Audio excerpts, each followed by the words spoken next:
समन्त चक्रवालेषु अत्रा गच्छन्तु देवता सद्धम्मं मुनिराजस्य सुनन्तो सग्ग मोक्खदं धम्मස්සවන कालो अयं भदन्ता धम्मස්සවන कालो अयं भदन्ता धम्मස්සවන कालो अयं भदन्ता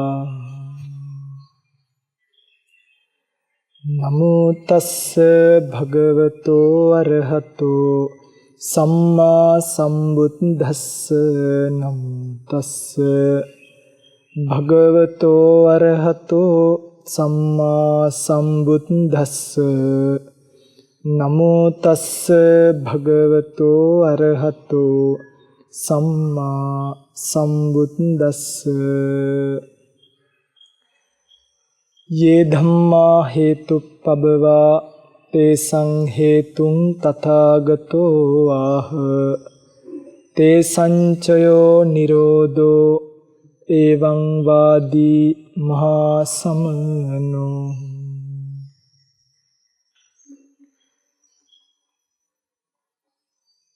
सद्धर्म श्रवणाभिलाषी गुणबर වාසනාවන්ත පින්වත්නි, අද දවසේ මේ පින්තුන් කවුරුත් සූදානම් වන්නේ ලෝතුරු බුදුරජාණන් වහන්සේ නමක් බොහෝ කාලයක් පාරමී පුරලා ස්වයම්බූ ඥානයෙන්ම ගුරු උපදේශ රහිතවම අවබෝධ කරගෙන ලෝකයට දේශනා කොට වදාළ උතුම් යථාර්ථයෙන් බිඳක් කෙටියෙන් නමුත් ශ්‍රවණය කරන්නට. පින්වත්නි, බුදුරජාණන් වහන්සේ නමක් ලෝකයට පහළ නොවෙන්න සත්වයාට කිසිම දවසක තමන් ගත කරන මේ ජීවිතය පිළිබඳව අවබෝධයකට එන්න පුළුවන්කමක් ලැබෙන්නේ නැහැ. මම නිතර කල්පනා වෙන දෙයක් තමයි වැරදිලාවත් මේ මනුස්ස ජීවිතයේට බුද්ධෝත්පාද කාලය කියන එක නොලැබුණා නම්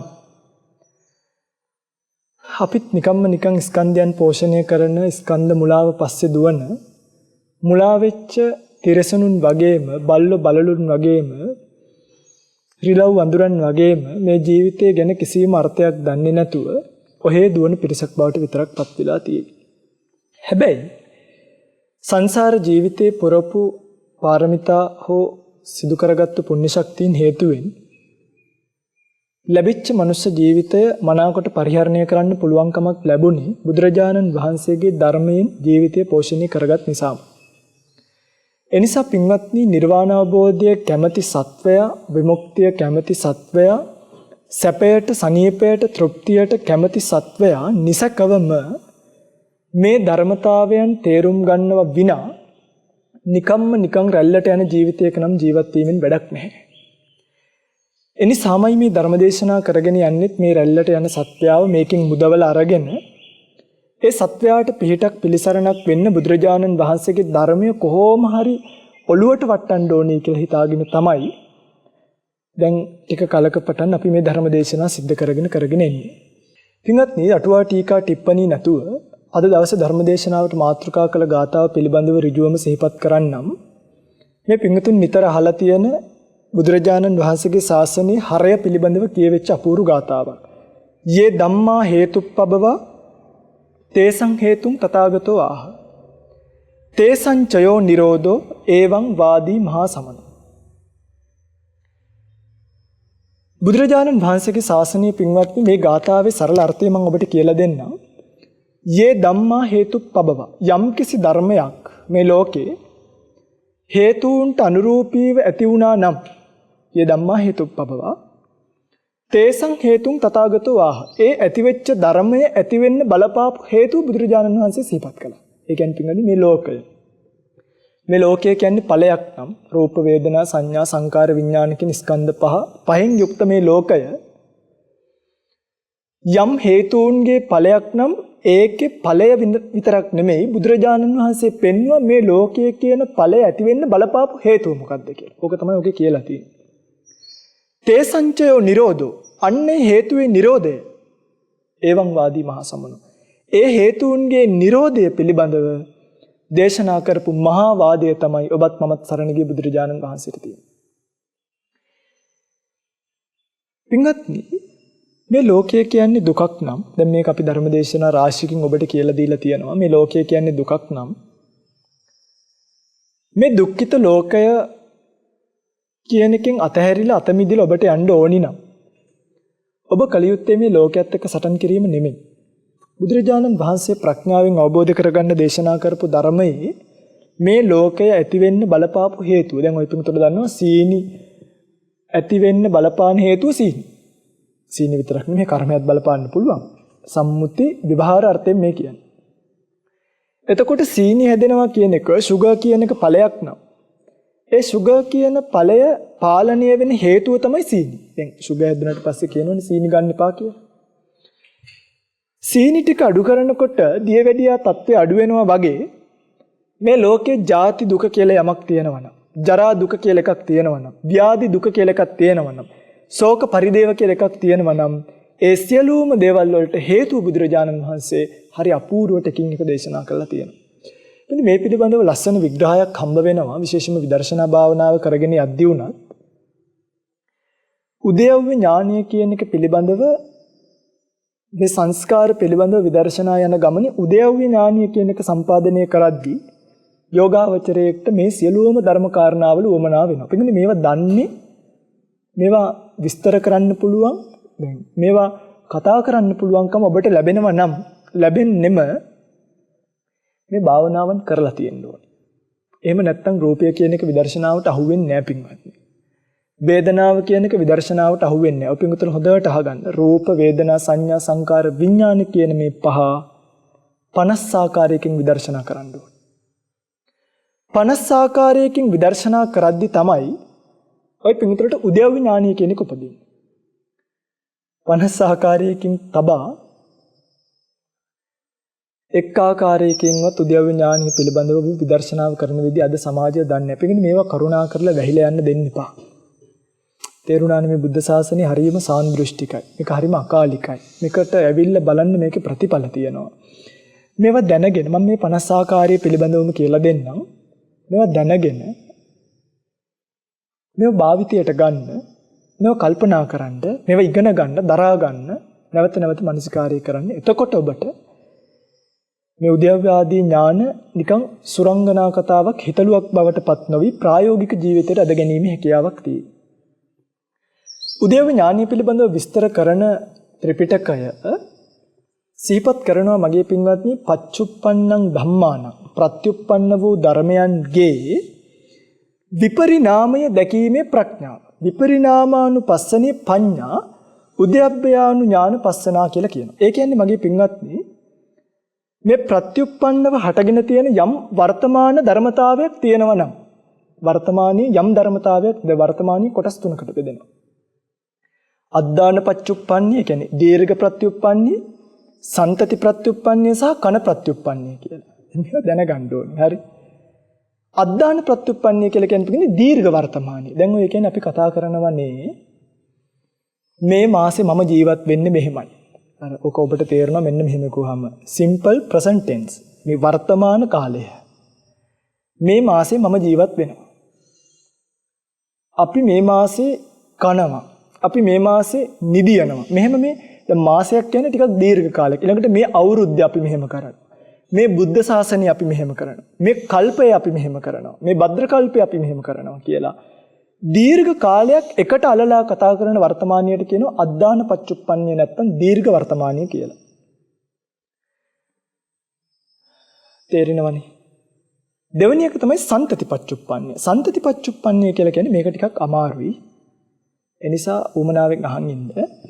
සන්තති පච්චුප්පන්නේ කියලා කියන්නේ පිළිගන්නේ යම් කිසි ක්‍රියා රාශියක් ඒකත්වයෙන් අරගෙන කතා කරනවා. දැන් උදාහරණයක් විදිහට සත්වයා කෑම කන එක. දැන් මේ සත්වයා කෑම කන එක ක්‍රියා රාශියක්නේ.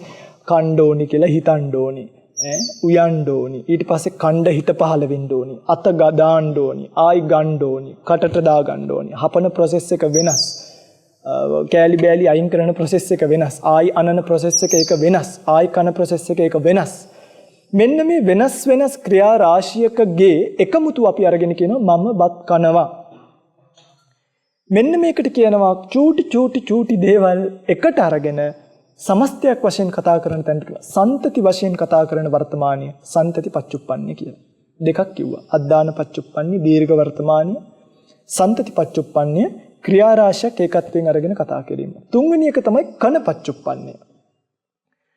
කන පච්චුප්පන්නේ කියලා කියන්නේ පින්වත්නි එක ෂණය නාම රූප ධර්මතාවයන්ගේ දැන් චිත්තයේ චිත්තක්ෂණය රූප ධර්මතාවයේ චිත්තක්ෂණ 17ත් සෙපරේට් කරලා ගත්තොත් වෙන් කරලා ගත්තොත් මේ පින්වත්නි මේ වචන භාවිතා කරන්නේ මේක පොයින්ට් එකට කතා කරන්න ඕන නිසා. හරි මේක තේරෙන්නයි ඕනි. වෙන මොකක්වත් නෙමෙයි. චිත්තක්ෂණයට සිද්ධ වෙන ක්‍රියාවලිය ඒක කුඩා ෂණය ගැන අපි කතා කරද්දී කියනවා කන පච්චුප්පන්නේ ගැන කතා කරනවා කියලා. ඉතින් මේ කන කියන්නේ ෂණය කියන අවස්ථාව මේ සාමාන්‍ය අයට ගෝචර වෙන්නේ නැහැ. ඇත්තටම බුදු කෙනෙක්ට තමයි මේක ਸਰව සම්පූර්ණයෙන්ම ෂණය කියන එක ගෝචර වෙන්නේ. පසේ බුදුරජාණන් වහන්සේ නමකටත් ගෝචරය වෙනවා.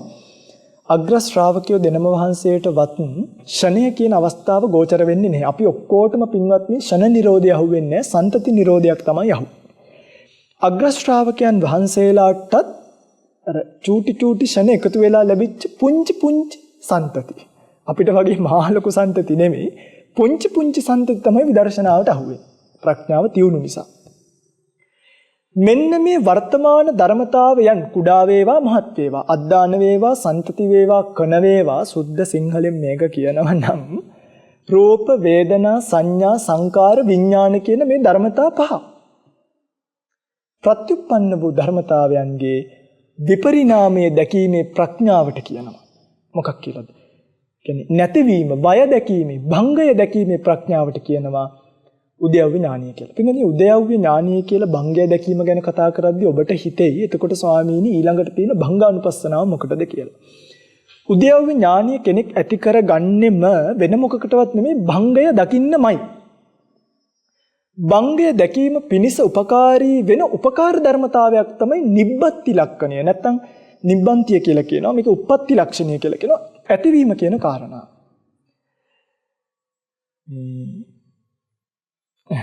මේ වහනකොට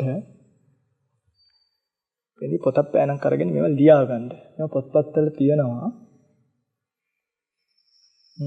හරිම පුංචි ඡේදවල තියෙන මෙහෙම එක ලොකු පොතක් ගත්තාම එක පරිච්ඡේදයක එක වාක්‍ය දෙකක තුනක තමයි මේවා ලියවිලා තියෙන්නේ. ඒ නිසා මේ අපි උඩින් පල්ලෙන් කියවන්න පුරුදු වෙලා ඉන්න මිනිස්සු පොත්පත් කියවල ඉවරයි නම් තමයි. හැබැයි පොතේ තිබ්බ මෙලෝඩියක් ඔළුවේ නැහැ. ඒවා පුංචි මේ දැන් අපි ගත්තොත් මේක තියෙනවා ත්‍රේරුකාණී චන්දවිමල මහානායක මාහිමිපාණන් වහන්සේගේ පොතක් වෙච්ච මට මතක විදිහට විදර්ශනා භාවනා පොතේ මග්ගා මග්ග ඥාන දර්ශන විසුද්ධියේ තියෙන 18 මහා විදර්ශනාව කියන පරිච්ඡේදය යටතේ. ඕකේ තියෙනවා මේ ඒ වගේම විසුද්ධි මාර්ගයේ තියෙනවා. විසුද්ධි මාර්ගයේ මග්ගා මග්ග ඥාන දර්ශන විසුද්ධිය උද්‍යව ඥානය ගැන විස්තර කරන තැන්වල මේවා තියෙන්නේ පුංචි තැන්වල. ඒ නිසා මේවා අහුවෙනම අඩුයි. ඒකයි මේ ඔබට මේ වචන නොහුරු. මේ හැම ප්‍රත්‍යুৎপন্ন ධර්මතාවයකම හේතුව බුදුරජාණන් වහන්සේ දේශනා කළා.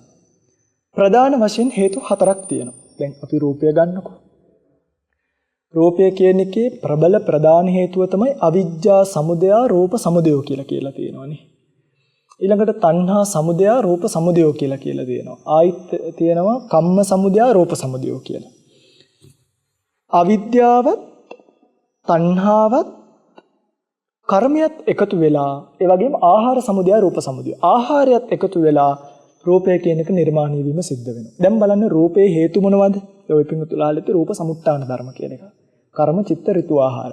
ඒ මේ වර්තමානයේ පවතින රූපේ සකස් වෙන්න වර්ධනය වෙන්න බලපාන කරුණු. රූප සමුත්ථාන කිව්වේ ඒකයි.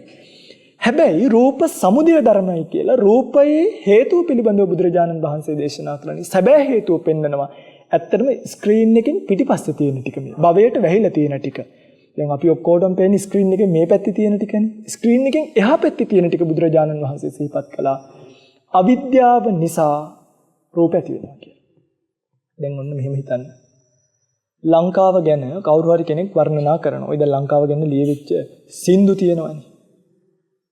රත්නදීප ජන්ම භූමිය කියලා කියනවා. එක එක පින් කෙත හෙල රන් දෙරණ කියලා කියනවා. එක එක ඒවා තියෙනවා. දැන් ඕක කෙනෙක් හොඳට අහන් හිටියොත් එයාට මේ ಜಾති කියන්නේ ජාතිකානු රාගය කියන කෙලෙස් ධර්මය ඇති වෙනවා. ජාතිකානු රාගය කියන්නේ එකක්, ಜಾති වාත්සල්‍ය කියන්නේ එකක්. ජාතිකානුරාගය කියන එක ඇති වෙන්නෙම අවිද්‍යාව නිසා. දැන් පින්කෙත එහෙලා රන්දරනේ නෙමෙයි. නිම්මාන රතියවත් ආපහු උපදින්න සුදුසු නැහැ කියලා බුදුරජාණන් වහන්සේ දීපා. භවය දුකක් නෙමෙයි. එතකොට මේක ආපහු උපදිනවා කියන එක මහම මහ කරුණයක්. නමුත් අවිද්‍යාව ප්‍රත්‍ය වෙලා ගෞතමතුගේ මලගෙවල් වල ගියාම බලන්න. අර පෝස්ටර් වල ගහලා තියෙන උඩින්ම මගේ පියාණන්ට නිවන් සුව ලැබේවා කියලා ආයිත් යටින් ගහලා තියෙනවා මේ තාත්තා අපි අතරම උපදීවා කියලා. මම හැමදාම කියන්නේ මලමිනිය කන්ෆියුස්. උපදින්නද නිවන් දකින්නද? කතා කරන්න පුළුවන් නම් අහනවා. දැන් මේ තමයි පිටින්නේ අවිද්‍යාවේ තරම. තාත්තා හෝ අම්මා අපි ගාව ඉඳලා මැරුණාට පස්සේ පිටින්නේ ඔබට නෙමෙයි. ඇත්තටම අපිටත් මෙහෙම හිතුණානේ. හරිද? අපේ තාත්තලා නැති වෙච්ච කාලවල වල මේව කල්පනා කරද්දී අනේ ආයිත් අපි ගාවම උපදිනවා නම් අනේ අපිට ආයිත් උපදින්න පුළුවන් නම් කියලා හිතුණා. ඉතින් මේ අවිද්‍යාවෙන් මුලා වෙලා ඉන්න සත්වයා නැවත නැවත මේ භවය ප්‍රාර්ථනා කිරීම වශයෙන් භවයට ඇලෙනවා. අන්න ඒකට කියනවා එකක් කියනවා භවය ප්‍රාර්ථනා කරන්නෙම අවිද්‍යාව නිසා. ඒ නිසා අවිද්‍යාව හේතු වෙලා තමයි ඔබට මේ තියෙන ප්‍රත්‍යুৎপন্ন රූපය ආවේ. හරි එකක්. දෙක තමයි තණ්හා සමුදය රූප සමුදය. ඊට පස්සේ හිත මොකද කරන්නේ? හිත අර ඒ රූප පැත්තට විව අලවනවා. දැන් ওই තුන ඊට පස්සේ මොකද කරන්නේ? ඔන්න බෝධි පූජාවක් තියන්න යනවා. හරි රුවන් වෙද මහසෑය වඳින්න. ඊළඟ දැන් ඔබටත් අර සින්දුව මතක් වෙනවා නේ මේ පින්කෙත හෙල රන්දරනේ මේ අසද්දෘශ්‍ය මහසෑය තියෙන තැන මට ආයි උප්පත්තිය ලබන්න උපදිනවා නම් මේකෙම උපදින්න ලැබේවා කියලා නිකන් ප්‍රාර්ථනාවක් කරනවා. අන්න ඒක ඇති වෙන්නේ තණ්හාව හේතු වෙලා. තණ්හාව අවිද්‍යාවත් එක්ක එකට ප්‍රත්‍ය වෙනවා. මේ දෙකම ජෙනරේට් වෙලා. නැත්නම් මේ දෙකම උදවට මෙහෙම අච්චාරු වෙලා කර්මය සකස් වෙනවා. අන්න ඒකට කියනවා කම්ම සමුදය රූප සමුදය කියලා. අවිද්‍යාවත් තණ්හාවත් කර්මයක් කියන තුන හේතු වෙලා රූපය හටගන්නේ දැන් මෞකසට බැහැගත්තට පස්සේ මෞකසේ ඉඳන් අපිට හැදෙන්න මොනවද ඕනේ? ඊට පස්සේ ආහාර ලැබෙන්න ඕනේ. අන්නේ ආහාර ටික ලැබෙනකොට ඒ හතරින් පින්වන්නේ රූපය කියන එක සකස් වෙනවා. මෙන්න මේ හතරෙන් ඇතිවෙච්ච රූපයට කියනවා දැන් මේ හතර එකතු වුනහම රූපය හට ගන්නවනේ මෙහෙම කරලා දැන් අපි ටෝච් එකක් පත්තු කරොත් මෙහෙම කරලා ටෝච් එළියපත් වෙනවා වගේ අර හතරම යෙදිච්ච තැන එළියපත් වෙන තැනට කියනවා නිබ්බන්ති ලක්ෂණය කියලා. නිබ්බන්ති කියලා කියන්නේ උදය කියන අවස්ථාවට, ඇතිවීම කියන අවස්ථාවට, සමුදය කියන අවස්ථාවට. මේවා එංගදී මේවා දන්නේ නැතුව කවදාවත් විදර්ශනා කරන්න බෑ. හරි. ඔන්න කාරණා පහක් කිව්වා. අවිද්‍යාව හේතු වෙනවා, තණ්හාව හේතු වෙනවා, කර්මය හේතු වෙනවා, ආහාරය හේතු වෙනවා. මේ හතරම එකතු වෙලා ලක්ෂණ වශයෙන් නිබ්බන්ති ලක්ෂණය කියන එක උදය කියන ලක්ෂණය පහළ වෙනවා. දැන් කීයද? පහක් තියෙනවා. මේ වගේමයි වේදනාවට පහයි. මොනවාද? අවිද්‍යාව හේතු වෙනවා වේදනාවට. දැන් මේවා හිමින් විදර්ශනාවේදී කරුණු අරගෙන කරුණු සම්පාදනය කිරීමේ කෞශල්‍යයෙන් යුක්තව මේවට කරුණු ගන්න. අවිද්‍යාව නිසා තමයි නැවත නැවත මේ සැප වේදනාවන් නැවත නැවත දකින්න ඕනිකම්, අහන්න ඕනිකම්, බලන්න ඕනිකම්, විඳින්න ඕනිකම් ඇති වෙන්නේ. මේවා මේ අවිද්‍යාව ප්‍රත්‍ය වෙලා ඇති වෙන දේවල් සත්වයාට. ඒවා ඉතින් ඇත්තටම මේ උප්පත්ති ඉඳන්ම අපි ගාව තියෙන පිළිකා සාමාන්‍ය මිනිස්සෙක් ගාව. ඒ වේදනාව විඳින්න ඕනේ වෙලා ඊට පස්සේ ඒකට තණ්හා කරනවා. අන්න තණ්හා සමුදයෙන් ආයිත් වේදනාව ඇති වෙනවා. ඊළඟට කර්මය ඇති වෙනවා. කර්මය නිසා මේකෙන් ඔබ කරන චිත්තයට අනුරූපීව කර්මයට විපාක ලැබෙනවා. තවත් ඒ වගේම සුඛ චිත්ත, සුඛ විපාකත් එක්ක ලැබෙන චිත්තයන් තියෙනවා. උපේක්ඛා විපාකත් එක්ක ලැබෙන චිත්තයන් තියෙනවා. දුක්ඛ විපාකත් එක්ක ලැබෙන චිත්තයන්ුත් තියෙනවා. කර්මය තුනයි පින්වත්නි හතරවෙනියට දැන් වේදනාවේ ආසන්න හේතුවට බලපාන්නේ ආහාරය නෙමෙයි.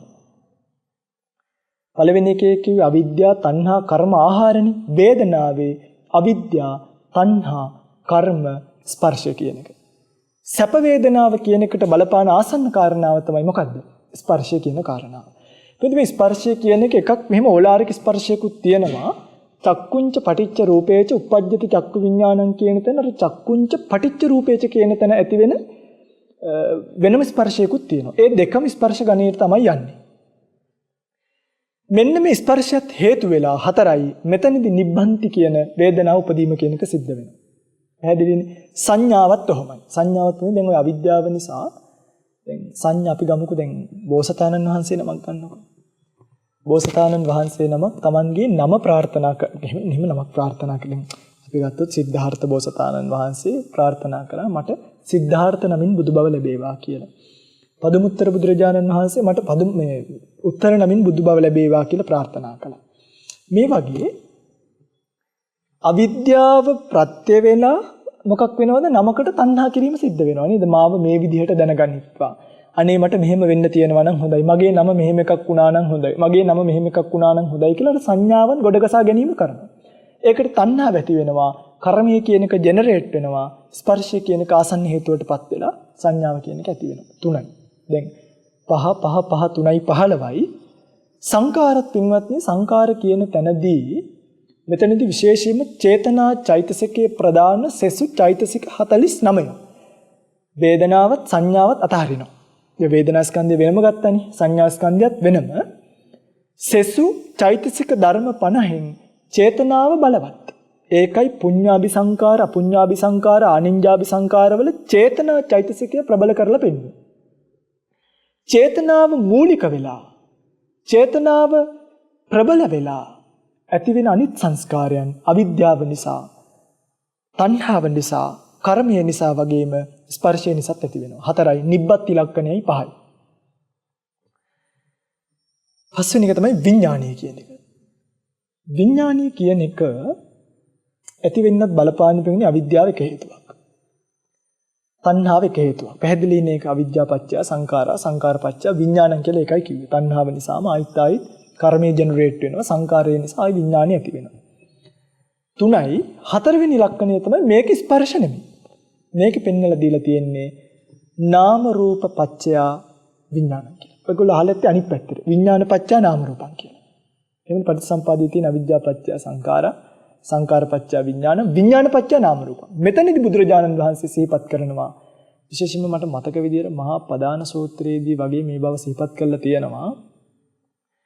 ආනන්ද ස්වාමීන් වහන්සේට මෙතනදී කියන්නේ අවිද්‍යාව, තෘෂ්ණාව, කර්මය වගේම නාම රූප දෙක නිසා රූපය කියන එක ඇති වෙනවා කියලා. ඒ කියන්නේ නාම රූප දෙක නිසා කොහොමද රූපය ඇති වෙන්නේ? දැන් මගේ පින්වත්නි, ওই පින්වතුන්ලා නිකන් හිතන්නකෝ අපේ මේ 15 වෙනි විඥාන සියල්ලම මේ ජීවිතේ නාම රූප පදනම් කරගෙනනේ පහළ වීම සිද්ධ වෙන්නේ. නේ?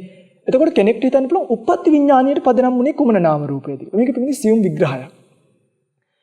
උප්පත්ති විඥාණයටත් ওই පින්වතුන්ලා ගිය ජීවිතේ චුතියටපත් වෙද්දී ආවනේ කර්මයක් හෝ කර්ම නිමිත්තක් හෝ ගති නිමිත්තක් කියලා එකක්. කර්මයක් හෝ කර්ම නිමිත්තක් හෝ ගති නිමිත්ත කියන මේ තුන එන්න බලපෑවේ මොනවද?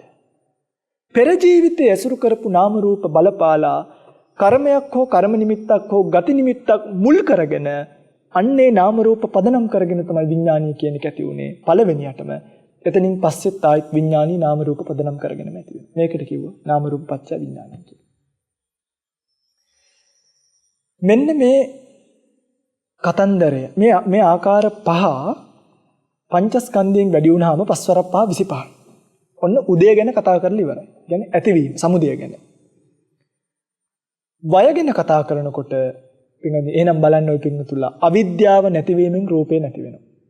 තණ්හාව නැතිවීමෙන් රූපේ නැති වෙනවා. කර්මය නැතිවීමෙන් රූපේ නැති වෙනවා. ආහාර කියලා කියන්නේ ආසන්න පේන හේතුව නිසා ඒක පිළිබඳව කියන්නේ ස්ක්‍රීන් එකේ මෙහා පැත්තේ තියෙන එක පිළිබඳව බුදුරජාණන් වහන්සේ කතා කළේ නැහැ. ඒ කියන්නේ කතා කළා හරිද ඒකනේ කිව්වේ ආහාරයේ පමණ දැනගෙන වළඳන්න කියලා. ආහාරය නිසා ඒ කියන්නේ ආහාරය නිසා ඇති වෙන රූප නැවත නැවත පාලනය කරන්න ආහාරයේ පමණ දැනගෙන වළඳන්න කිව්වා. ඒ වගේම වේදනාව ඇති වෙන්න බලපාන අවිද්‍යාව නැති කරාම වේදනාව කියන එක නැති. වේදනාව ඇති වෙන්න බලපාන තෘෂ්ණාව කියන එක නැති කරාම වේදනාව ඇතිවීම නවතිනවා. වේදනාව ඇති වෙන්න බලපාන කර්මය කියන එක නැති කරාම ස්පර්ශය කියන එක පින්වත්නි මේ ජීවිතයේදී ලැබෙන එකක්. දැන් ඒකටත් ඇහැ පාලනය කරගන්න කන පාලනය කර බුදුරජාණන් වහන්සේ අපිට කියලා තියෙනවානේ පණ්ඩකයෝ ඉන්න තැන් වලට වෛශ්‍යාවන් ඉන්න තැන් වලට භික්ෂුවට යන්න එපා කියලා නොයා යුතු ස්ථාන. ඇයි? අර ස්පර්ශ සමුදයෙන් ඇති වෙන කෙලෙස් ධර්ම පාලනය කරගන්න ඉන්ද්‍රිය සංවරය සහ සීලය දීලා තියෙනවා. නමුත් අනුශය වශයෙන්ම තියෙන අවිද්‍යා අනුශය. හරි? රාග අනුශය. මෙන්න මේව නැති කරගන්න පින්වත්නි ඔය පින්වතුල්ලා වය පැත්තෙන් කල්පනා කරන්න ඕනි. කොහොමද? උප්පත්ති කාරණා 5යි වය කාරණා 5යි. අවිද්‍යාව, නිරූපය ගන්න අවිද්‍යාව, තෘෂ්ණාව, කර්මය, ආහාර. සහ නිබ්බන්තිය කියන කෙනෙකුට බය කියන එක කල්පනා කරනවා. 5යි. වේදනාව ගන්න. අවිද්‍යාව, තෘෂ්ණාව, කර්මය, ස්පර්ශය. සංඥාව ගන්න. අවිද්‍යාව, තෘෂ්ණාව, කර්මය, ස්පර්ශය. සංකාරය ගන්න. අවිද්‍යාව, තෘෂ්ණාව, කර්මය, ස්පර්ශය. විඥානීය ගන්න. අවිද්‍යාව, තෘෂ්ණාව, කර්මය, නාම රූප කියන දෙකත්. බය කියන එකත් කල්පනා කරාම උදය පැත්තේ 25යි, වය පැත්තේ 25යි. මේ 25ට කියනවා 50 ආකාරයෙන් කරන විදර්ශනාව කියලා. දැන් ඔය පිටුතුල හොඳට ඔළුව අත ගාගෙන බලන්න. අන් ඇවිල්ලාද කියලා. ඇයි මේ තරම් ලොකු දෙයක් සාසනික කරගන්න තියෙද්දි දැන් ඔය පිටුතුල මේව බලලා තියෙනවාද? අවිද්‍යාව නිසා නේන දෙයනේ ආපහු මේ රූප ඇති වෙන්නේ. ඒ නිසා මම මේ අවිද්‍යාව දුරු කරාම අන්න භංගානුපස්සනාවට වැටෙනවා. භංගය වෙන්නේ මෙහෙමයි නේද කියලා භංගය දකින්න, බය දකින්න පුරුදු වෙනවා ඊට පස්සේ. අන්න බය දකින්නකොට බයතුපට්ඨාන ඥාන උපදිනවා. මුංචිතු කම්මිතා උපදිනවා. නිබ්බිදානුපස්සනාව උපදිනවා. පටිසංකානුපස්සනාව උපදිනවා. මෙතනින් තමයි සංකාරූපේක්ඛා ඥානෙට යන්නේ. පින්වත්නි, මේ ලෝකේ වැහිලා තියෙනවා ඝන වලින්. ඝන වලින් වැහිලා තියෙනවා. සමූහ ඝන, ඊළඟට කෘත්‍ය ඝන, ආරම්මන ඝන, සන්තති ඝන කියලා. මේව මගේ පින්වත්නි ප්‍රඥාවෙන් දැකලා හරි මේ ඝණය කියන අවිද්‍යාව කඩලා රූප, වේදනා, සංඥා, සංකාර, විඥාන කියන මේ පහ වෙන වෙනම අරගෙන ඔච්චරයි තියෙන්නේ පින්වත්නි, මහ ලොකු දෙයක් නෑනේ. ඔය පහ වෙන වෙනම අරගෙන රූපයට යේ ධම්මා හේතුප්පබවා තේසං හේතුං තථාගතෝ ආහ. රූපය කියන එක ඇති වුණා නම් රූපේ හේතුව බුදුරජාණන් වහන්සේ සිහිපත් කළා. දැන් අපි දන්නවනේ පින්නනේ සෙම හැදෙනවා කූල් බිව්වා. උදාහරණයක්. එතකොට සෙම හැදිච්ච කාලෙක සාමාන්‍යයෙන් වෛද්‍යවරු අපිට කියන කතාවක් කූල් ಜಾති වළඳන්න එපා. දැන් බලන්නකො. අර සෙම දිහා බලලා කූල් ಜಾති බොනේ කඩු කරාම සෙමත් පාලනය වීම සිද්ධ වෙනවා. මේ වගේ රූපය කියන එක ඇති වෙන්න බලපෑවේ කරුණු 4යි නම් නිබ්බත් ලක්ෂණයත් එක්ක 5යි. අවිද්‍යාව නම් රූපය පිළිබඳව තියෙන අවිද්‍යාව දුරු කරන්නේ. රූප පස්සෙන් පන්නන තෘෂ්ණාව දුරු කරන්නේ. නැවත නැවත රූප සකස් කරන්න සිදු කරන කර්මය දුරු කරන්නේ. අවිද්‍යාව දුරු කරාම, තෘෂ්ණාව දුරු කරාම, කර්මය දුරු කරාම කෝආහාර නිබ්බත්ති ලක්ෂණ. තේ සංචයෝ නිරෝධෝ එවං වාදී මහස. ඒ හේතු වල නිරුද්ධ භාවය කියපු වෛද්‍යවරයා වගේ තමයි බුදුරජාණන් වහන්සේ. එහෙම කරාම නැවත වාරයක් උප්පත්තියකට යන්න තියෙන අවස්ථාව ඉවරයි. රූපේ විතරක් කරොත් ප්‍රශ්නයක්. සංඥා, වේදනා, සංඥා, සංකාර, විඥානේ විතරක් කරොත් ඒත් ප්‍රශ්නයක්. මේ දෙකම එකට දාලා විදර්ශනා කරගෙන යනකොට පින්නත් රූපේ පිළිබඳව තියෙන අවිද්‍යාව දුරු වෙලා යනවා. කොහොමද රූපේ අවිද්‍යාව දුරු කරන්නේ? මේ රූපය කියන එක පින්වත්නි මේවා ගැන ඉතින් විස්තර කරන්න ගත්තොත් දීර්ඝ විස්තර තියෙන නිසා කෙටියෙන් මේවා විස්තර කරගෙන එන්නම්. මේ රූපය කියන එක ගන්නකෝ. මේ රූපය කර්ම, චිත්ත, ඍතු, ආහාර වලට අනුරූපීව සකස් වෙමින් වර්ධනය වෙමින් යන අතරතුර අපිට මේ රූපයේ පේන්නෙම දැන් ඔය පිටුතුල මගේ දිහා බැලුවාම ඔය පිටුතුලට පේන්නේ නැහැනේ මම මෙහෙම දැන් එකට ඕන් එකක් ඊළඟ තප්පර එකට ඕන් එකක් ඊළඟ මිලිසෙකන්ඩ් එකකට ඕන් එකක් කියලා. ඒ කියන්නේ නමුත් ඇත්ත කතාව තමයි ඇහිපිල්ලමක් ගහනකොට කෝටි ලක්ෂයක් පහළ වෙන සිත් වලින් චිත්තක්ෂණ 17න් 17ට මගේ ਸਰව සම්පූර්ණ රූප කලාපය වෙනස් වෙමින් යනවා. මේක වෙනස් වෙන්නේ හැබැයි පින්නදී මේ 100ට 100ක් දැන් මගේ ඇඟේ තියෙන 100ට 100ක් රූපය එකපාර මෙහෙම බ්ලින්ක් වෙන්නේ නැහැ. කියන්නේ නිවිලපත් වෙන්නේ නැහැ. 100ට 100ක් තියෙන රූප කලාපවල 101ක් විතර අපි උදාහරණයක් 101ක් විතර නිරුද්ධ වෙනකොට 99ක් ඉතුරු වෙලා තියෙනවා. ඒ නිසා මෙහෙම දැන් මේ හරිය චුට්ටයි, මේ හරිය චුට්ටයි, මේ හරිය චුට්ටයි, මේ හරිය චුට්ටයි, කනේ චුට්ටයි, කටේ චුට්ටයි, දිවේ චුට්ටයි, ඔහොම දත්වල චුට්ටයි. ටික තප්පරෙන් තප්පරේ වයසට ගිහිල්ලා අවුරුද්දක් 2ක් 3ක් 4ක් 5ක් 6ක් 7ක් 8ක් 10ක් යනකොට දැන් වෙනස් වෙලා මගේ රත්තරන් පින්වත්නි දැන් මේක වෙනස් වෙලා අවුරුදු 16දී 17දී 20දී විතර නම් සාමාන්‍යයෙන් දුර්වල රූප කලාපයක් නිරුද්ධ වෙලා ප්‍රබල රූප කලාපයක් ඇති වෙනවා. ඒ කියන්නේ ස්වභාවය අපි ඒකනේ කියන්නේ ලොකු වෙනවා කියලා. හැබැයි 30ක් විතර සාමාන්‍යයෙන් පෙන්නට පස්සේ ඊළඟට ඇති වෙන රූප කලාප ප්‍රබල රූප කලාප නෙමෙයි දුර්වල රූප කලාප. දැන් තියෙනක 100ට 100ක් පෝෂදායී නම් ඊළඟ එකේ 90යි. ආය යනකොට 80යි, 60යි, 50යි, 40යි, 30යි අවුරුදු 65ක් 70ක් යනකොට ඊටාම දුර්වල රූප කලාපය තියෙන. ඒ නිසා මේ රූප කලාප දැක්කම බැහැරිලා වගේ පේන්නේ. ඒ නිසා මේ රූප කලාප ඇදිලා ගිහිල්ලා. ඒක පින්වත්නි මගේ රූප කලාප වලට පොදු ධර්මතාවය. හැබැයි තරුණකමින් වැහිලා තියෙන නිසා මේක හාය ඔබන ජරාන්ත. යෞවනකම ජරාවෙන් කෙලවර වෙලා තියෙනවා කියන එක සත්‍යයට දැනෙන්නේ නැහැ. ඒ දැනෙන්නේ නැති නිසා සත්‍ය අවිද්‍යාවෙන් රූපමදයෙන් මත් වෙනවා නේ දැන්. එහෙමත් කෙනෙක් තමයි පින්වත්නි මේ ਸਰව සම්පූර්ණ ඒත් නෑ. ඉතින් ඒ උන්දලත් ඇහි බඹ ටික කපනවනේ. ඒ කියන්නේ ඒ උන්දලගෙත් ඇහි බඹ ටික වැවෙන්නේ ඕනේ නැති විදිහට. හිතන්නකෝ ටොයිස් එකක් පාවිච්චි කරන්නේ නැති, අර නූල් කෑලි දාලා මෙහෙම අදින්නේ නැති, ලිප්ස්ටික් ටිකක් පාවිච්චි කරන්නේ නැති, අයිබ්‍රෝ පැන්සලක් හෑන්ඩ් බෑග් එකේ නැති, පර්ෆියුම් එකක් හෑන්ඩ් බෑග් එකේ නැති, නළුවෙක් නෙලියෙක්වත් නැහැ. කියුටෙක්ස් එකක් ගාලා නැති. ඉන්නවද? එහෙම නැහැ. ඒ මොකද? ඒගොල්ලොත් ප්‍රകൃති රූපය හොල්මන් වගේ වෙන්නේ නැති සමහරක් විට. ඒ නිසා මෙහෙන් කෑලි ගාලා කරාබු එකක් දාලා මදි, දෙකක් දාලා මදි, 3යි 4යි මෙහෙත් දාලා මෙතනක් දාලා දිවෙත් දාලා කොහොම හරි අර තියෙන රූපයට රුචි නැති නිසා අලුතින් මවමවා පෙන්වනවා අවිද්‍යාවෙන් බෙහෙලා. හැබැයි රූපය කියන එක ෂණයක් පාසා දිරදිරා යනවා කියන කොබට තේරෙන්නේ. පැහැදිලිද? මේ තමයි රූපේ දුක්ඛ ලක්ෂණ. රූපයේ විපරිණාම ලක්ෂණ, රූපයේ බය ලක්ෂණ. සපින්නනි මෙහෙම රූපයක්. දැන් ඔය පිටුතුල අර රුවන්වැලි මහසෑය ගාවට ගිහිල්ලා ආයි රූපයක් ප්‍රාර්ථනා කරා කියලා හිතන්න අනේ මේ පින්කෙත හෙලා රන්දරනේ ආපහු මට උප්පත්තියක් ලැබේවා කියලා. ආයි පින්කෙත හෙලා රන්දරනේ හරි රුවන්වැලි මහසෑය පුදුනත් හරි පින්වත්නි මේ ශාරීරිය පෝෂණය කිරීමේ යුද්ධය ඔබට නැද්ද? මේ ශරීරය ආපහු මොන්ඩිසෝරි යවලා ආයිත් ඉස්කෝලේ යවලා ආයිත් මේකට කවන යුද්ධේ ඔබ පැටලෙනවා. ඒ නිසා ඒ යුද්ධයට ආයිත් යන්නේක රන් දෙරනේ නෙමෙයි රත්තරන් රෝගයක ආපහු විපත්ති ලැබුවත් වගේ පින්වත්නි. අර්ථ සහිතද අර්ථ රහිතද කියලා ඔබ ප්‍රඥාවෙන් කල්පනා කරලා බලන්න. මේ අපි කියනවට මේවා හිතන්න යන්න එපා. ඔබ ප්‍රඥාවෙන් කල්පනා කරන්න. සැප වේදනාව ගන්න. සැප වේදනාවත් එක්ක සත්වයා කොච්චර ඔට්ටු වෙනවද? පුංචි අපි හිතමුකෝ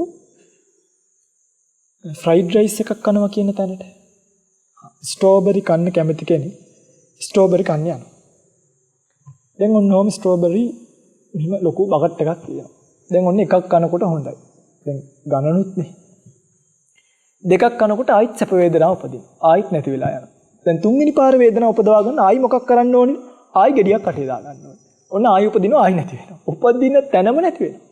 බුදුම කරුණයක් කියන්නේ පින්වත්නි. ස්ට්‍රෝබෙරි ගෙඩිය තරම්වත් සැප වේදනාවක් පවතින්නේ. ඒක කනවා ආයි නැති වෙනවා. ආයි කනවා ආයි නැති වෙනවා. ඔන්න දැන් අදගෙන ආව පැකට් එක ඉවරයි. දැන් ඔන්න අද සැප වේදනාව වුණු ටිකක් ගත්තා. දැන් ඔන්න ඇති කියලා හිතලා නැවත. ආයි හෙට මොකද වෙන්නේ? හෙටත් ආයිත් මේවා කන්න ඕනේ වෙනවා. ආයිත් කන්න උවමනා වෙනකොට ආයිත් ෆුඩ් සිටි එකට හරි කොයි හරි යන්න වෙනවා. ආයිත් කොයි හරි ගිහිල්ලා ආයිත් කොයි හරි යන්න වෙනවා. ආයිත් කොයි හරි ගිහිල්ලා ආයි අරන් ඉවිලා ආයි කැවුවත් සැප වේදනාවක් නැති වෙනවා. ආයි හෙටත් කවන්න අනිද්දාත් කවන්න මැරෙන කම්ම දුන්නත් දැන් සමහරව ඉන්නවා මේ මැරෙන්න වැටිලා මැරෙන කම්ම බීලා හරිද වකුගඩු අමාරු අක්මා අමාරු හැදිලා මැරිලා අර බටේ ගහලා ඒත් කියනවා රක්කු චුට්ටක් දාන්න බැරිද ඔකේ මං එහෙම දැකලා තියෙනවා. ඒ මිනිස්සු මැරුණාම പ്രേත ගොට්ටටත් ගිහිල්ලා තියන්නේ මොනවද? අර මත්පැන් කාලක් ගිහිල්ලා තියෙනවා. සත්වයාට සැප වේදනාව එපා වෙන්නේ. නැවත මේ සැප වේදනාව දෙන සත්වයා කොච්චර පවුද බලන්නේ පිංගන්නේ. කොච්චර මේක පස්සෙන් දුවනවද බලන්න. මේක අතහරින මනස මේක ආදීනවයක් මේක දුකක් නේ. මේක ආයි දෙන එක මහා මල වදයක් නේ. අනිත් එක හැමදාමත් එකම જાතියින් ලැබෙන්නේ නැත්නම් බෙරිඳ වගේ එන ස්වාමියා වගේ එන බෙරිඳ මේගොල්ලන්ගේ මේ අලුත බැඳපු ජෝඩුව කාලේ තියෙන ටික කාලයයි. ඊට පස්සේ ඒක නීරස ජීවිතයක්. ඊට පස්සේ අර කරගත්තු දෙයක් කරන්න දෙයක් නැතිකමට ජීවිතය ගෙවෙනවා. ඕකනේ ඇත්ත. ප්‍රශ්න එනකොට දරුවන්ගේ ප්‍රශ්න එනකොට ගෙවල් වල ප්‍රශ්න එනකොට වාහන වල ලීසින් එනකොට කරන්ට් බිල එනකොට වතුරු බිල එනකොට ඒවට ආයි වැඩ කරන්න වෙනකොට ඕටී කරන්න වෙනකොට ඕවටයි ග්‍රයිවල් වල නිදි මරාගෙන ඉන්න වෙනකොට මේ පෞල් ජීවිතය නීරසයි. හරි ඒ නිසා මේ සැප වේදනාව පස්සේ දුවල වැඩක් නෑ. සංඥාවනුත් එහෙමයි. මේ හඳුනා ගන්න දේවල් හරියම తాවකාලිකයි. මේ ජීවිතේ පුතාය, අම්මය, ඥාතිය, දරුවය, හිත මිත්‍රාදීන්, යහළුවෝය, පොඩි ස්වාමීන් වහන්සේලාය, ලොකු ස්වාමීන් වහන්සේලාය, අරහේ මෙහෙය කියලා අඳුන ගන්න දේවල් මේ ජීවිතයට විතරයි. මේවා සාංශාරිකව අපි අරන් යන්නේ නැහැ. අපි හැමෝටම මේ ජීවිතේ මැරලා යන්න වෙනවා. ආයිත් අලුත් සංඥා ටිකක් ඊළඟ පාර දැන් ගිය ජීවිතේ අම්මා මේ පාර නෑ වගේ මේ පාරේ ඉන්න අම්මා ඊළඟ ජීවිතේ නෑ හොයා ගන්නවා. අඩුම දැන් ඔබට මතකයිද ගිය ජීවිතේ මගේ අම්මා කවුද කියලා? ගිය ජීවිතේ මගේ තාත්තා කවුද කියලා? ගිය ජීවිතේ මගේ සහෝදරිය කවුද? මල්ලි කවුද? දුව කවුද? පුතා කවුද කියලා? ඒ වගේම ඊළඟ ජීවිතයට ගියාට පස්සේ ඔබට ආයිත් මේ කිසිම දෙයක් මතක නෑ. ඊළඟ ජීවිතේදී හම්බ වෙන බලු අම්මා, බලු තාත්තා, බලු අක්කලා නංගිලා, ඌරු අම්මලා, ඌරු නංගිලා, ගැරන්ඩි අයියලා ඔයගොල්ලොත් එක තමයි ජීවිතේ ජීවත් වෙන්නේ. ඊට පස්සේ හොඳ නයි අයියා කෙනෙක්, ගැරන්ඩි අක්කා කෙනෙක්, හොඳ හැපින්නක් එහෙම ඥාති සහෝදරියෝ විදිහට ලැබෙයි. හොඳ මීහරක් ඒගොල්ලන්වත් ලැබෙනවා. එතකොට මේ ජීවිතේ මේ ඉන්න අම්මලා තාත්තලා අක්කලා නංගිලා කවුරුත් නැහැ. මේ තමයි සංසාරයේ තියෙන අස්ථාවර භාවය. කියන්නේ මේවා මෙහෙම නෙමෙයි නම් අපිට මට කවුරු හරි කෙනෙක් කියන්නේ වගකීමක් දෙනවා නම් මෙන්න මේ කෙනාව අරගෙන යන්න මෙයත් එක්ක ජීවිතේම ඉන්න පුළුවන් ය. මරුණාමත් ඊළඟ පාර අනිවාර්යයෙන්ම හම්බ වෙනවායි කියලා. මේ ඔන්න ඉතින් ඒ වගේ කෙනෙක් එක්ක බැඳීමක් ගොඩනගා ගත්තට කමකුත්. මැරිලා හරි ආයි ඊළඟ පාර දැන් පින්වත් මේකේ. එහෙම මේ ජීවිතේ මැරෙන ඊළඟ පාර සමහරක් වෙනම සක්වලක උපදින්න ගිහින්. ඊළඟ පාර ආයි හම්බ වෙන්නේ නැති තරම්. හම්බ වෙයි නමුත් කවුද කාගේද කියලාවත් දන්නේ නැහැ. ප්‍රජාපති කියන එක වෙලාවක ප්‍රජාපති ගෞතමී දේවිය සංසාර ජීවිත එක වෙලාවක බිරිඳ වෙලා, එක වෙලාවක දරුවා වෙලා, එක වෙලාවක නැන්දල වෙලා, එක වෙලාවක අම්මා වෙලා එන මේ සංසාර ගමන මහා භයානකයි. එකම පුතාට සංසාර ජීවිතේ අම්මා වෙන්න වෙනවා, දරුවා වෙන්න වෙනවා, සහෝදරිය වෙන්න වෙනවා, බිරිඳ වෙන්න වෙනවා. මෙහෙම යන නිස්සාර සසර ගමනක කුමන බැඳීමක්ද නේ? කුමන සංඥාවක්? සංස්කාරත් එහෙමයි. ආදරය, ලෙන්ගතුකම, ලෝභය, ද්වේෂය මේ දේවල් අපේ ආරණ්‍ය සේනාසනේ තියෙනවා. මේ ගැන කලින් සටහනකුත් දාලා තියෙනවා. මේ අපේ ආරණ්‍ය සේනාසනේ තියෙන අපි ගන්නේ අලි එනකොට කවුරු හරි අලි නෙමෙයි කවුරු ආවත් ඉබේ දැල්වෙන ලයිට් එකක්. කවුරු හරි කෙනෙක් ඒ ලයිට් එක ඉස්සරහට ආවහම මෙහෙම කළේ ලයිට් එක පත් වෙනවා. ඕක දකින්න හැම වාරයකම මට මතක් වෙන්නේ මනුෂ්‍ය సంతානය. කවුරු හරි දැකලා පත් වෙන ලයිට් වගේ මේ ජීවිතේ එනකොට මෙලෝ සංසාරයක් ළඟ තිබෙත් නෑ, කාගෙන් කොහින්ද ආවිද කියලා දන්නෙත් නෑ. S2 කරනකොට ළඟ හිටපු එක්කෙනාට අම්මා කිව්වා. එයා තාත්තා කියලා පෙන්නපු එක්කෙනාට තාත්තා කිව්වා. ඒ දෙන්න අක්කනංගි කියලා පෙන්නපු අයට අක්කනංගි කිව්වා. අර ලයිට් වගේ. අරමුණාවහම පත්තු වෙනවා. දැන් පින්වත්නි දැන් ලයිට් එකේ නම් සර්කිට් එකක්. ඔය පිටුතර ගහවත් සර්කිට් එකක් තමයි තියෙන්නේ. ලයිට් එකේ සර්කිට් එක දැන් ලයිට් එක කවදාවත් ඒක හැමදාම මොකද වෙන්නේ? නිවෙනවා පත්තු වෙනවා, නිවෙනවා පත්තු වෙනවා, නිවෙනවා පත්තු වෙනවා. ඔය පින්වතුන්ලගේ හිතත් මේ ලෝකයේත් එක්ක නිවෙනවා පත්තු වෙනවා, නිවෙනවා පත්තු වෙනවා, නිවෙනවා පත්තු වෙනවා. අරමුණු වෙද්දී පත්තු වෙනවා, අරමුණ යද්දී නිවෙනවා. ආයි පත්තු කරගන්න try කරනවා, ආයිත් නිවෙනවා. ආයි පත්තු කරගන්න try කරනවා, ආයිත් නිවෙනවා. එනිසයි ඔබේ දරුවෙක් මැරිච්ච වෙලාවක, ඔබේ අම්මා තාත්තා මැරිච්ච වෙලාවක ඔබ අඬන්නේ මොකද්ද? ආයිත් මම පත්තු කරගන්නේ කොහොමද? තාත්තා කියලා පත්තු කරගන්න මට ඉලක්කයක් නැහැ. ඔබ අඬන්නේ මේ තාත්තා මැරුණාට අම්මා මැරුණාට නෙමෙයි. ඔබ අඬන්නේ අනේ මගේ ලයිට් එක ආයිත් පත්තු වෙන්නේ නැහැ කියලා. අර අපේ ඒ ලයිට් පිච්චුනහමත් සමහර වෙලාවට සංවේගයක් එන්න පුළුවන් නේ අයිතිකාරයට. අපිට නෑ එහෙම නයි. පත් වුණාම නිවෙනකොට පත් වෙනකොට අනේ බලන්නකෝ අලි කොච්චරක්ගෙන් අපිව බේරගෙන තියනවාද අපරාධින් ලයිට් එක කියලා හිතෙන්න පුළුවන්. ඒ වගේ ඔබට අනේ අපිට කන්න දුන්නනේ අනේ අපිව බලාගත්තනේ කියලා ලයිට් එක නිවෙන දුකට තමයි බණ්ඩන්නේ. මෙන්න සංඥාවේ තියෙන වැඩක් නැති බව. සංකාරයේ තියෙන වැඩක් නැති බව. මේ ගොඩ නගා ගන්න කිසිම බැඳීමක් මගේ පින්වත්නි සාංශාරික වශයෙන් අරන් යන්නේ නැහැ. ඔබ හිතන්න ඔබ යම් බැඳීමක් පාරමිතා පිණිස උපයාගත්ත කියලා. ගත්තොත් මහා මායා, ප්‍රජාපති, යශෝදරාව, ආනන්ද, නන්ද රාහුල වැනි අය පාරමිතා පිරුවා. ඒ බැඳීමත් සංසාරي ස්ථිර වුණේ නැති හැටි බලන්න. අවසානයේදී යශෝදරාව ඇගේ නිවන් ගමන කියන්නේ බුදුරජාණන් වහන්සේව දාලම ගියා. ප්‍රජාපති ඇවිල්ලා කියනවනේ ස්වාමීනි මං ආයි නොයන ගමනක් යනවා. ස්වාමීනි මම නිවන් පුරේ යනවා. දැන් මේ කතාව ඉස්සරම කියවද්දි මට හිතුණා මේ සංස්කාර පිළිබඳව විශාල පරාසයක නුවණක් තිබෙන්නේ නැතිකොට දෙයනේ මේ තරම් සසරේ පාරමිතා පුරාගෙන ආපු උත්තමාවිය ඒ කාලේ 2016 විතර මේක කියවද්දී උත්තමාවිය බුදුරජාණන් වහන්සේගේ ළඟට ඇවිල්ලා කියනකොට ස්වාමීනි මම දැන් පිරිනිවන් පානවා ආයිත් නොයන ගමනක් යනවා කියලා කියන්නේ. නොයන ගමන් යන්නේ. ස්වාමීනි සසර ජීවිතේ මම ඔබ වහන්සේගේ අම්මා වෙලා ළඟින් ඉඳලා උදව් උපකාර කරලා ආපු මම මේ ජීවිතේ ඔබ වහන්සේව හදපු වඩපු මම දැන් යනවා. ආයිත් ඔබ වහන්සේව මට හම්බ වෙන්නේ නැහැ. මේ අවසාන දැක්මයි කියලා. ඒ කියන්නේ මේ වෙලාවේ මම හිතුවා මම මෙතන තර්ඩ් පාර්ටි එකක් විදිහට හිටගෙන හිටියානම් කලන්තේ දාලා ඇදගෙන වැටෙයි කියලා. ඒක මට නෙමෙයි. ආනන්ද ස්වාමීන් වහන්සේටත් වෙනවා. ආනන්ද ස්වාමීන් වහන්සේ විලාප තියෙනකොට කියන ওই පිංගුතුලා වගේ නෙමෙයි. හඬා වැළපෙනකොට බුදුරජාණන් වහන්සේ ආනන්ද ස්වාමීන් වහන්සේගේ දිහාවට හැරිලා කියනවා ආනන්ද මගේ දිහා බලන්න.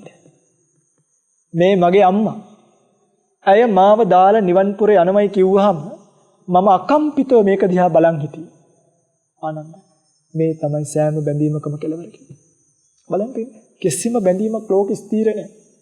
අපි හැමෝටම දවසක ගසෝදරවරු, සිද්ධාර්ථවරු, මහා මායාවරු, සුද්ධෝදනවරු, ප්‍රජාපතිලා මේ ඔක්කොම තාවකාලික බැඳීම් විතරයි. ඒක විතරක් ස්ථිර කරගන්න එපා. කවදා හරි දවසක ඔබට මට අපි එකට එක වේදිකාවේ මෙහෙම නිර්වාණය සාක්ෂාත් කරගෙන ඉන්නවා කියලා හිතන්න. හැබැයි ඔබට හරි මට හරි ඉස්සර වෙලා අනිවාර්යෙන් නැවත නොයන, නැවත හම්බ නොවෙන, නැවත මුණ නොගැසෙන මේ ගමන යන්න වෙනවමයි. මේක අපේ කෙලවරයි. මේක මතක තියාගන්න කටයුතු කරන්න. මේ తాවකාලික වෙන මම කියන්නේ ඔකට එක්සයිට්මන්ට් ආකර්ෂණීය භාවයන් తాවකාලික වෙන හැඟීම් දැනීම් බැඳීම් ඒ වටවත් මුලාවෙන්න පස්සේ ඒ වගේ අවසාන කල්පනා කරන්න. ඒ වගේ කෙලවර කල්පනා කරන්න. මෙහෙම කල්පනා නොකළොත් ප්‍රඥාව වර්ධනය නොවීම නිසා සංසාරයේ බෝධිචිත්තය පවා බුදු බව පතන බෝසතාණන් වහන්සේලාගේ බුදු බව පැතීම පවා භවයේ අන්තරයෙන් වැහිලා යන්න පුළුවන් කියලා. අන්න ඒකයි මම බොහෝ අයට කියන්නේ හිතු මතයට ජීවිතේ තීන්දුව తీරන ගන්න එපා කියලා. ඇයි මගේ රත්තරන් පෙන්නේ මේ බලන්න දැන් ඔබ මට මෙහෙම පේන්නේ ඉන්නේ. ඔය පින්වතුන්ලා සංසාර ජීවිතේ අතරමං වෙලා ගියොත් හරි ආයිත් ඔබ හිතන්නකෝ ඔබට සංසාරෙ පිණිස පිළිසරණක් වෙන්නම් කියලා යම් කෙනෙක් ප්‍රාර්ථනාවක් දුන්නා කියලා ඒ ප්‍රාර්ථනා කරපු කෙනාට ඔබව ගලව ගන්න පුළුවන් ඔබ අකුසල කර්මයක් කරලා අපාගාමී වුණොත් ඔබ යම් කුසලයක් හෝ අකුසලයක් කළොත් ඔබට ඒකේ අනිෂ්ට විපාකය විඳින්න වෙනවා මිසක් කිසිම කෙනෙක් නෑ ඔබ බේරගන්න. නිසා මේ බුද්ධෝත්පාද කාලයක් මනුස්ස ජීවිතයක් සංස්කාර වල පීඩාව දකින්න ඔබට තේරෙනවනේ මේ රූපය ඇතිවීම හේතුව නැති කිරීම හේතුව, වේදනාව ඇතිවීම හේතුව නැති කිරීම හේතුව, සංඥාව ඇතිවීම හේතුව නැති කිරීම හේතුව, සංකාරය ඇතිවීම හේතුව නැති කිරීම හේතුව, විඥානය ඇතිවීම නැතිවීම හේතුව කියන මේ ඔක්කොම ලැබිච්ච වෙලාවේ දැන් තීරණය කරන්න. මොකද කරන්නේ? දැන් ඔබට අවශ්‍යයි නම් මේකෙන් මිදලා යන්න. චුට්ටක් උත්සාහ කරන්න. ඔබට අනිවාර්යෙන් මේකෙන් මිදලා යන්න පුළුවන්. මම හැමදාමත් කියනවා වගේ. මේ සිවුරපයි. ඔබට මේකෙන් මිදලා යන්න පුළුවන්. මේ සෑම සංස්කාරයක් පිළිබඳව ලෝකයේ ධර්මයේ පවතිනවා. ඒ ධර්මය කල්පනා කළොත් අවිද්‍යාව දුරු වෙනවාමයි. අවිද්‍යාව දුරු කරපු තැන තෘෂ්ණාව දුරු වෙනවාමයි. තෘෂ්ණාව දුරු කරපු තැන කර්මය ආපහු සකස් වෙන්නේ නෑමයි. කර්මය නැති තැන පින්වත් ආහාරය නිසා හෝ ස්පර්ශය නිසා හෝ නාම රූප නිසා හෝ ඇතිවෙන රූප වේදනා සංඥා සංකාර විඥාන ඇති වෙන්නේ නැමයි. නිබ්බත්තිය නැහැ කියලා කියන්නේ වයභාවයේ තියෙනවා කියලා කියන්නේ එතන නාම රූප දෙකම නැති උතුම් නිර්වාණය පවතිනවා කියන එක. එනිසා පින්වත්නි මේ බුද්ධ ශාසනය ලැබපු වෙලාවේ ඔබට දැන් තේරෙනවා නේද මේ යේ ධම්මා හේතුප්පබවා තේසං හේතුන් තථාගතෝ ආහ කියන ගාථාව බුදුරජාණන් වහන්සේ දේශනා කළේම මේ වගේ ගැඹුරු වර්ථයක් ඔළුවේ තියාගෙන මිසක් කියන්නේ බුදුරජාණන් වහන්සේ නේ මේක අස්සජි මහ රහතන් වහන්සේ දේශනා කරන්නේ බුදුරජාණන් වහන්සේගේ ධර්මයේ පිළිබඳව දේශනා කළේම මේ වගේ ගැඹුරු වර්ථයක් ඔළුවේ තියාගෙන මිසක් සරල සුන්දර අර්ථයකින් නම් නෙමෙයි. ඉතින් මේ උද්‍යව ඥානියට එන්න කලින් දැන් මේ උද්‍යව ඥානිය ගැන මම මේ කියන්නේ උදය වය දැකීමේ ඥානය. මේ ඥාන විදර්ශනාව කරන්න කලින් ඔබ විසින් සම්පාදනය කළගත යුතු දැන් මේකේ පින්වත්නි සීල විසුද්ධිය, චිත්ත විසුද්ධිය කියන දෙක සාමාන්‍යයෙන් කතා කරන්න පුළුවන් පරිසරයක තියෙනවා. ඒක සිම්පල් කියනවා නෙමෙයි. නමුත් ඒක කතා කරන්න පුළුවන්.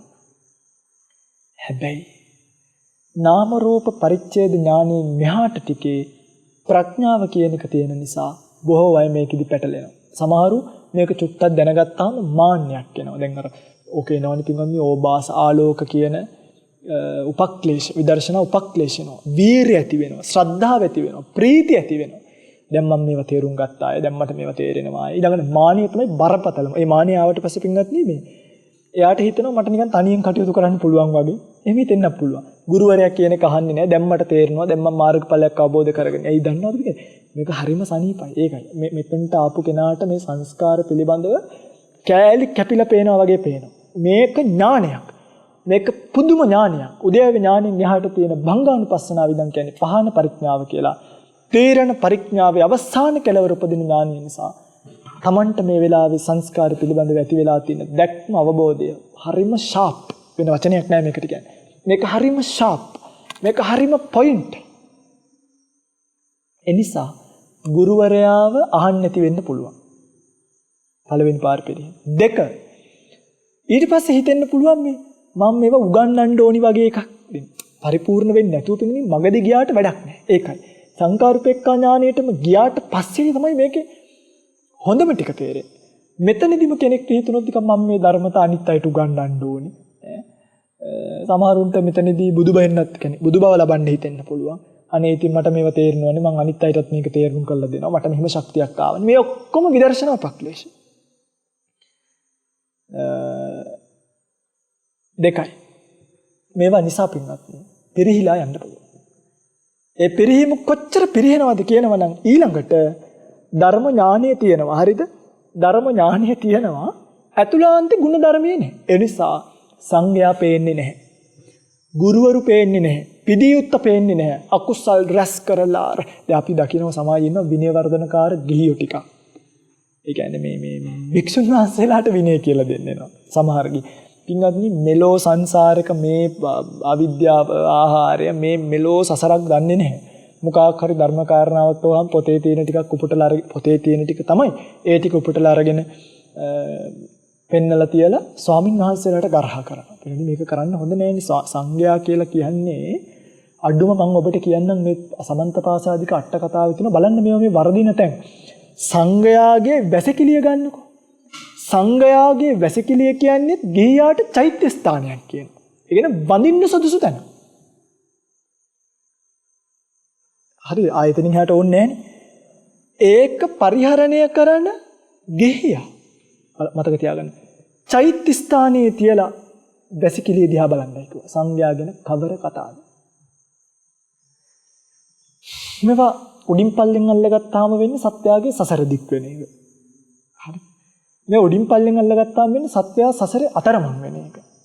සංඝයා කියලා කියන්නේ ඒ නිසායි දුස්සීල සංඝයාටමත් පුකුත් කියන්න බෑ. ඒක මේ සංඝයා සංඝ සංස්ථාවේ ඇතුළේ විසඳෙන ප්‍රශ්නයක්. ඒක සංඝයා අතර විසඳෙන ප්‍රශ්නයක් නෙමෙයි. මෙහෙමයි දුස්සීල සංඝයාට මුකුත් කියන්න එපා කවම ඔය පින්නතුලා හිතන්න එපා. එහෙනම් අපි කට වහගෙන ඉන්න ඕනි කියලා. වැරද්ද කියන්නේ. පුද්ගලයා ගරහා නොකරනද ක්‍රියාව ගරහාවට දාන්න.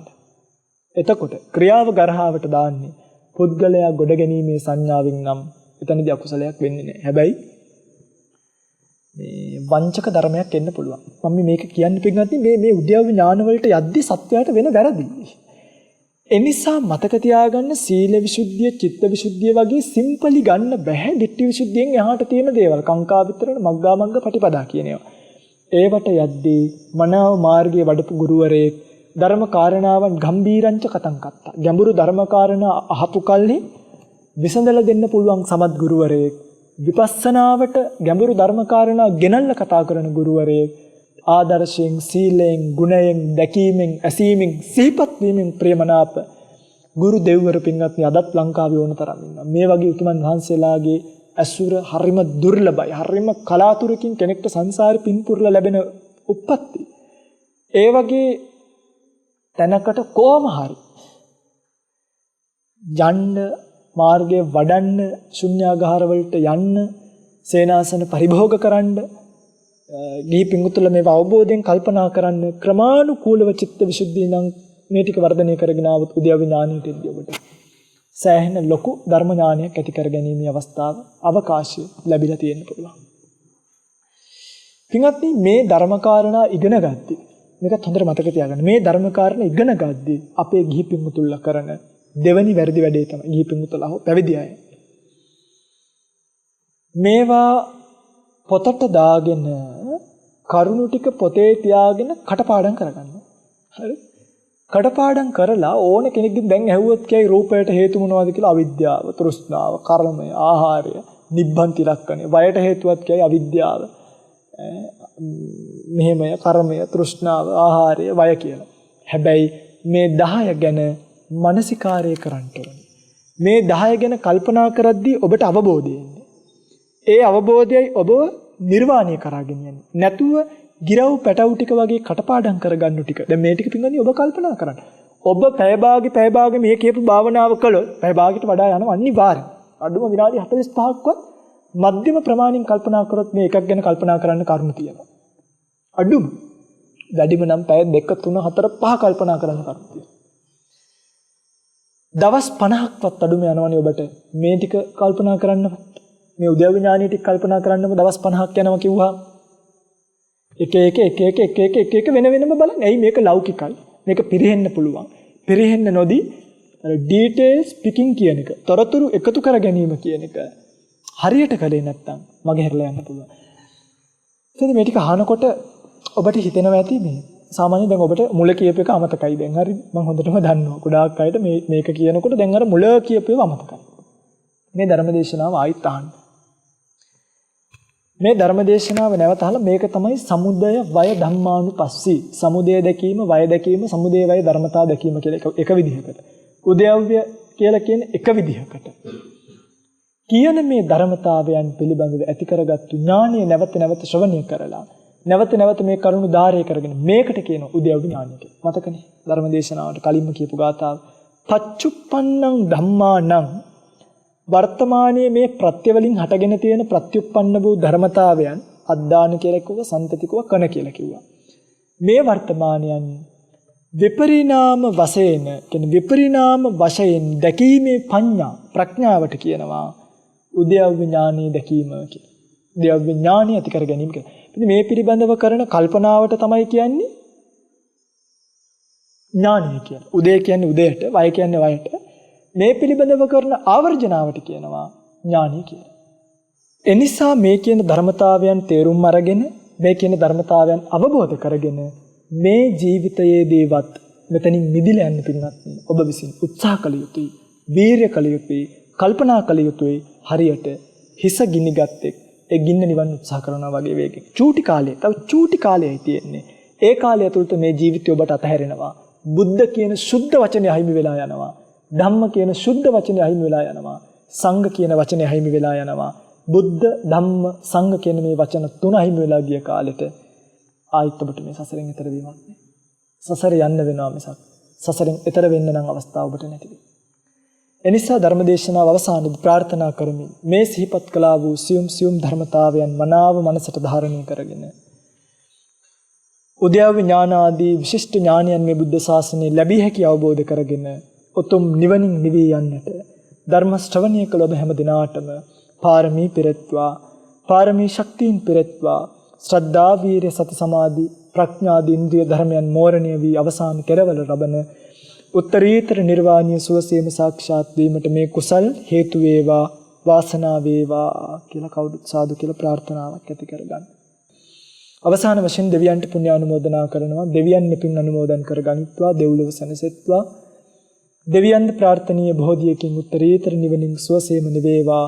මේ කුසල් ඒ සඳහා පාරමී වේවා, පාරමී ශක්තියින් වේවා, පාරමී දම් පිරේවා කියලා කවුරුත් සාදු කියලා ප්‍රාර්ථනා කරගෙන දෙවියන්ට පින් අනුමෝදන් කරමු.